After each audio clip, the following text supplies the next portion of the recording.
So I want to get into some stories about what happened when I was a child, basically, or growing up, and how I used to act. And I'm pretty sure that this will be resonating with a lot of people out there. One of the things that I remember is going shopping with my mother. And my mother always tells this story to people. She said to me that, I remember the day that you were shopping for shoes and you looked in one shop and you found a pair that you loved, and then you went to the next one, and then you went to the next one, and next and next and next and next. And I think she said to me that I must have gone to about 10 shops in perhaps half an hour. And I think I know what was happening then. I was obviously in an absolute hyperfocus to get the best pair of shoes. So, and I was dragging my poor mother around with me to get this pair of shoes. And of course, after all this time, she was buggered, I was buggered, and I ended up buying the first pair of shoes that I saw, the very first. So we had done a whole full circuit. And then, I bought those shoes. So she always tells that story about my shopping adventures. But when I was actually making some decent money, I remember getting absolutely hyper-focused with shopping. And this is something that used to make me feel so much better. I had, maybe $400 or $500 that I just wanted to go shopping with every fortnight. And it's just terrible when I think about it now. But I used to just go stupid. I'd go from this shop to the next shop. I'd be trying on clothes. I'd be, feeling everything. I'd be, touching every single bit of clothing on the rack. I would just go from, one shop to the next, to the next, to the next. And I would be there for 4 or 5 hours shopping, literally clothes shopping. And I just remember that I was just sort of like in a trance, in a massive trance. And quite often I'd get home, I'd try them all on, and I'd go, why the hell did I buy this? Or why the hell did I buy that? It doesn't even look that great. And I remember usually the next day I would take back, I'd say 90% of it. Now, this didn't happen just once. This happened for years and years and years. So, and I had no idea what was happening to me. I just thought that this was what people did. It wasn't. It was a massive hyper focus and dopamine, trying to grab dopamine constantly and constantly. It's just something that I have done most of my life. So yeah. Anyway, if you like what you're seeing, just click the subscribe button. I'd love to hear your comments, all that sort of stuff. But I'm going to go through many more things that have happened to me that I'm now looking back on, because I'm over 50. I'm looking back on it now and thinking, yeah, that was absolutely an ADHD symptom. So I want to get into that with you. So the next thing is feeling unworthy. Now, I know a lot of you probably don't know this, but I was adopted. So that didn't help at all. I felt totally unworthy, unlovable, not worthwhile most of my life. But it just continued. I was never able to fix myself. I was never able to read as many books as possible on self-help. And I still couldn't seem to fix myself. I couldn't seem to be happy with how I was or how I looked or what I did or how I acted with friends or in relationships. Oh God, that's a whole nother story. But just as a daughter even, my mother was so organized, so wonderful. This is my adopted mother. She so level-headed, so just able to do 100 things at once, and there was me. not able to do, hardly anything. I was just constantly battling perfectionism. Hours and hours and hours after school, I would be doing my homework. And obviously still trying to get help from her all the time. Look, I could even say that a lot of my homework was done by my mother. I don't know how I got through life, but it happened exactly like that. I just seemed to be like second guessing myself all the time.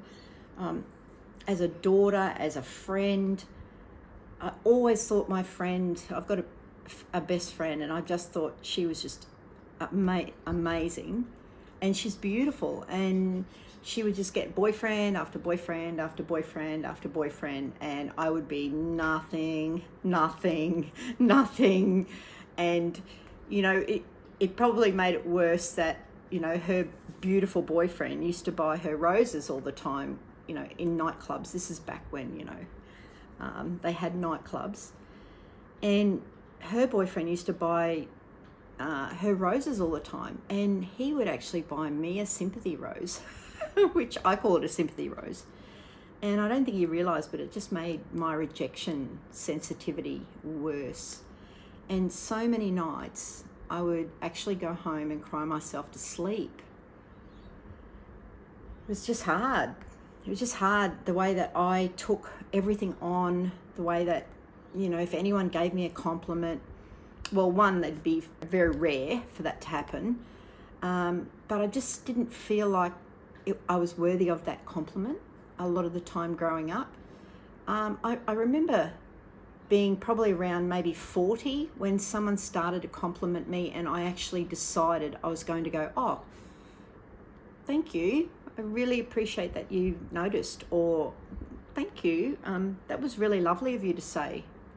It took me a long time to care about myself and to try and work out why I was the way I was. And I had no answers until I found out that I had ADHD. And then I just went, what? No wonder I felt the way I have felt. No wonder I was hyper-focusing on things. No wonder I was so sensitive on things. Hyper-focusing on self-help books is what I did for a long time to work out what was going on. But quite honestly, I hate reading. Absolutely hate reading. It was going in one ear and out the other. I don't know whether I even applied a lot of that stuff. I don't know. I just was trying to improve myself. And felt like I was getting nowhere. So that's another thing that's quite hard for me to talk about. I'm just never feeling good enough, happy enough, pretty enough, whole in my heart. Now, I think that was to do with the adoption as well. Absolutely, don't get me wrong. But I know that ADHD had something to do with that as well. So if you're out there and you are adopted and have ADHD like myself, I reckon you get me. I reckon you're understanding what I'm talking about. I haven't actually met too many adopted people that have felt completely whole. So that's something. I'm not sure. You'll have to tell me in the comments if you're somebody that's been diagnosed with ADHD and also have never felt completely whole. I reckon a lot of you will be exactly the same. I just seem to have watched a lot of people in life just be able to do things very easily. And, my brother was an example. My brother would come home from school and he would just hardly do any homework at all, and he'd be A+ student, fantastic. I would be there for hours. I would be lucky if I was a B+. I think I got A- a few times, but B+, Bs, that sort of thing.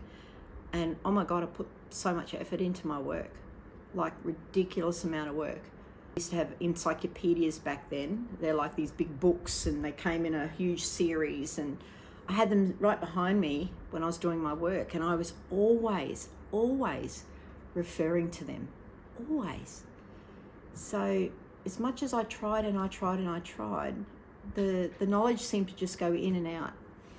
So now I know why. I absolutely know why. It's ADHD. So I have had so many side quests, totally focusing on shit that isn't important, but I couldn't sort of get my brain off it. So one of the things that I can tell you about is when I left the police service, I was I had PTSD. Besides not being able to ever get out of bed hardly at all, which now I know why. Obviously ADHD helped me with that, and the PTSD obviously too. But I got obsessed with succulents, and I know a lot of people in the world have probably done the same thing, and it seemed to be the only thing that I got up for. It was literally the only thing I got up for, and well, until I got a dog. Let's just say that, until I got a dog. But the succulents was something that, it was a massive hobby, and I was buying stuff. I was getting plants sent to me. I was going around to secondhand shops, and I was buying all those little things that you could put the succulents in, and I was just so obsessed. I went and bought a table, and I had all them, set up, and my grand scheme of things was I was going to put it out the back, and I was going to right near the main road, and I was going to sell them, and get a little bit extra coin. But I sort of didn't get to that point because I was still so not confident in myself that I didn't feel like I could do that. But I did do all the succulents, and I took photos, and I spent a lot of time hyper-focusing on that. Now for about 9 months I did that full on every day. That's what I did, and it just stopped. So which is one of those things that I'm pretty sure most of you do. We just start something and then we just stop. I did the same thing about renovating my house. I got paint, I was painting it, I was, sanding, I was doing everything to try and renovate my house all in like one go. And it was hell for leather. I was just going crazy. I'd wake up and I would be, painting a whole room, and then I'd be organising somebody to do the wallpapering, and then I'd be organising someone to fix this and organising someone to fix that, because I do know my skill level. And I was just trying to do everything. I wanted it done yesterday. It's just how I was. I wasn't inviting friends over, or I wasn't, socializing, or I wasn't showing them my house, or inviting people to have dinner with me or anything like that. It was just me, and I was just hyper focusing on something that I felt like I could do. I could control, and I could do. So that's just something else. And I think I did that one for probably full on for about maybe 11, 12 months. And then I just stopped. I just stopped. So, and I'm really trying right now just to do little bits and little bits and little bits here and there. And quite often I'm just getting somebody to come over and do it. I just have no motivation still. So it's like I'm waiting for the wave of motivation to hit me on the ass. Get going. But I know now that the only way I'm going to get some things done is if I hire someone to do it. So that's something that I've been doing recently. But that's one of those things that just constantly getting stuck in little side quests and then just stopping. Anyway, that's that one. Always finding problems with everything. Not just myself, but with other people, with things around me, things in my town, things in my work, just always finding something wrong and not just complaining about it, but doing something about it. Like writing reports, like writing to the councils, like just, complaining. And I feel terrible to say this, but I do feel like a bit of a whinger. I have had a lot of success trying to fix things in my town. So they have a little program called Send, Snap, Solve here. And I'm, like the top 5% in Australia and New Zealand. Like it's because I'm always snapping something that is wrong and I'm sending it off and trying to solve it. So it's a great program if anyone wants to know about it. But yeah, I'm constantly obsessed with fixing things. Main thing is, when I was at work, I remember one of my first days in the police service. I was in this little country town, and I think I sat down and one of the chairs fell back, and they had those old chairs that sort of went back and rotated, and like screws were falling off them. And I remember I was looking around going, oh my God, the paintwork on this place is disgusting. This needs to be redone. And I was going, oh, all these chairs are horrible. And I had it in my mind that I wanted to complain about it. I wanted better things, but I just thought, I better not, I'm only a young constable, so better not.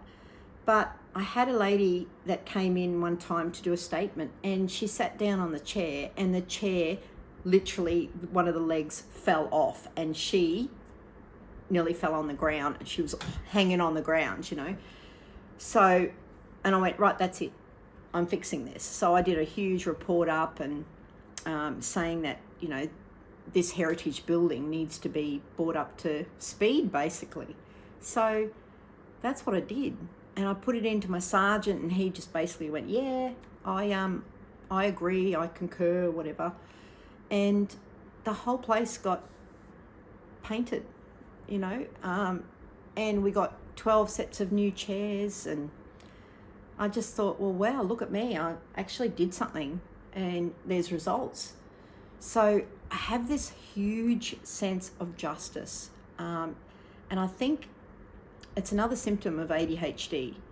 It's not just the fact that I have a huge sense of justice and I want to be a police officer, but I have a huge sense of justice all the time, not just, in that particular working environment.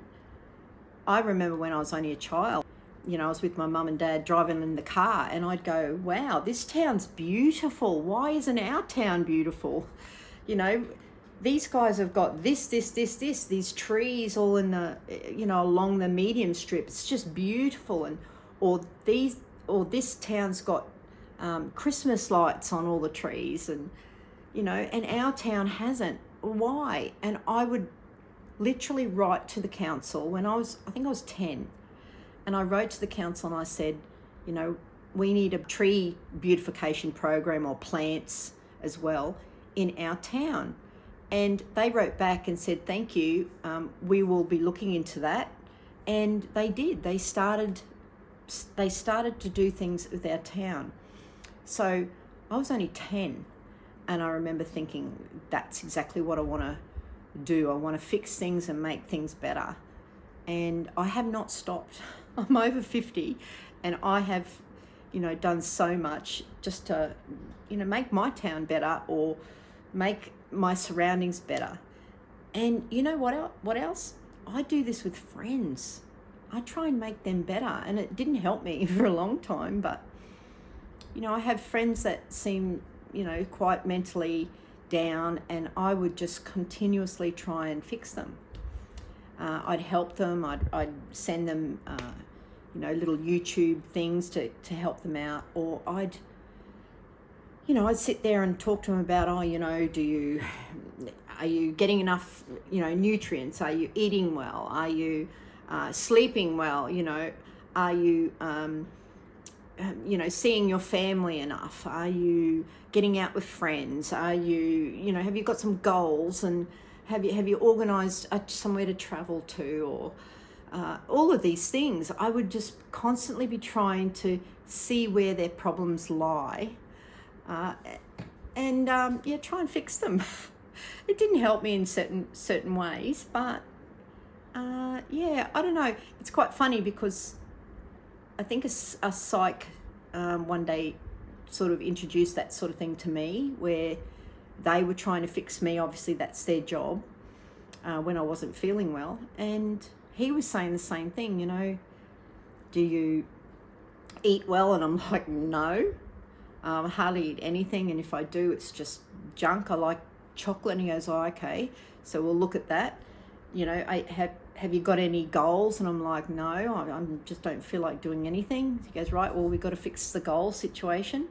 And he said, so are you doing any walking? I'm like, no, I don't walk. Right, okay, well, we need to fix that. We'll look into something with walking. And he was saying, how's things with work? And I said, oh, well, I feel like I'm not getting anywhere, and I'm just a perfectionist, and everything's just too hard at the moment. Okay, well, we might need to have a break for a bit. And do you have any travel goals? And I said, well, I'd love to have gone over to Europe and to see my ex-boyfriend, who sort of left me and went over there. But anyway, that's another story. But he said, all right, well, we might just have to work on all of those things. So, and we did. And I know that I achieved a lot of those goals after he said them, because one, I'm an absolute perfectionist, so that if someone says to me, this is how you're going to get better, I will try and do it. I will try my hardest to do what they say. So, and I seem to use those tools with friends that I think are like going on down the slide, slippery slide down to the Black Dog Institute sort of thing, So we call it Black Dog, which is depression, all that. So I do that a lot with my friends, and I have learnt to sort of, in the last year, being on medication, ADHD medication, I have stopped. I backed off on a lot of my friends, and I'm just sort of not doing that as much. So, like I said before, it didn't help me sometimes when I tried to. Some of my friends would just sort of, wouldn't want to listen to me telling them, how to improve themselves when I was not perfect. It's taken me forever to try and get better at sleeping. It's still hard for me to eat well. I take the dog for a walk every now and then. I try a routine. It's hard. It's still a huge battle to be good enough. And it's something that I'm always trying to improve on. So, yeah. Okay, so that's that one.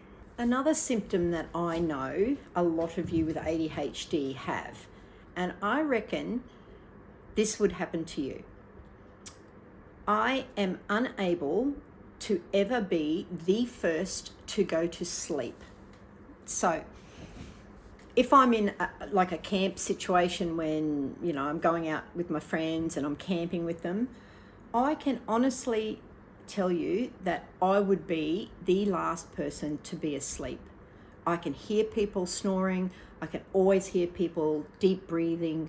I am never, ever the first to go to sleep. Same with, I'd go on cruises with my mother, and she would be snoring her head off, and I'd be like, oh my God, when am I going to get to sleep? What a joke. And I still remember going on a school camp when I was about, 12 or something. I was on one of the top bunks, and I remember hearing people all go to sleep, and I was still sitting there staring at the ceiling. So it's so frustrating for me. I absolutely hate the fact that I couldn't go to sleep. And I remember this specifically, that most people they're deep breathing, or they were snoring or whatever. before me. And it's something that absolutely frustrates the hell out of me. And now I know it was a symptom of ADHD. I just could not turn my brain off. And, you know, the only time I've ever been able to turn my brain off is with medication and well, melatonin as well. That's helped as well.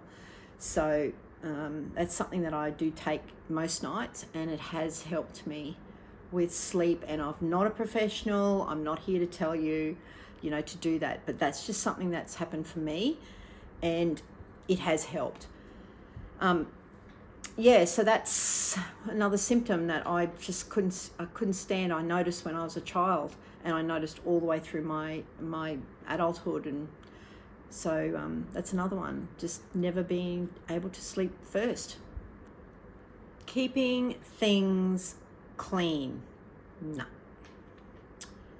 I might have the illusion here that everything seems to be beautifully clean, but I'm being completely honest with you. Trying to keep my bed clean, and I mean every day getting up and making it and straightening it and, you know, putting the pillows here and there and, you know, no, that's just rubbish. Absolute rubbish. I don't do that. I try to pull the sheets up. It never ever looks as clean and neat and tidy as, you know, I don't know, even though I'm an absolute perfectionist, I can't keep things clean. It's the funniest thing. It's like a yin yang, I don't know what it is. It's just ridiculous. I mean, my bedside table, full of junk. You know, the drawer that's inside the bedside table, full of junk. You know, full of stuff. The bathroom sink, full of stuff on top. You know, the actual kitchen sink, full of stuff. Like, I actually have to have a real mind, you know, focus session to basically put stuff in the dishwasher. Like, I have to truly say to myself, stop, put it in the dishwasher. Don't put it in the sink, put it in the dishwasher. Every time I walk to the sink. So it's a constant battle. And I have a little area where I sit and watch TV or movies, and right beside me is just crap, just stuff, just notebooks and, you know, books and, you know, I used to like doing my nails, so I've got all nail stuff there. I've got all, you know, little things that I hyper-focused on ages ago. I've got, you know, I bought another planner the other day from Aldi. So, you know, just another one on top of the 100 other notebooks. So it's just something that I do, and it's very, very hard to keep clean. It is a constant battle to declutter. It's a constant battle to, you know that if anyone's coming over, oh my gosh, I've just got to go, you know, through everything. I hide things. I do a lot of hiding. I'm pretty sure some of you do the same. I hope I'm not the only one in the world. But that's the things that I do. It's just clutter and then clutter and then clutter and piles and piles and piles and piles. And I now know that this is an absolute symptom of ADHD. It's what we do. And, you know, the whole wardrobe thing, absolutely me. It's not just the wardrobe, but I have like a basket in my room, and I hang clothes over the basket, hang them over, you know, I'll wear them again. It'll be all good. You know, well, that's not dirty. I'll just hang them over there. So that's something that I do a lot of. And, yeah, this is an absolute symptom of ADHD. So yeah, I'm wondering whether you resonate with any of those. So that's several symptoms now that I have told you about. Looking forward to thinking about other symptoms and letting you know about them too. So, okay, I'll let you go. See you later. Oh. Why you always in the mood? I'm acting brand new. I ain't trying to tell you what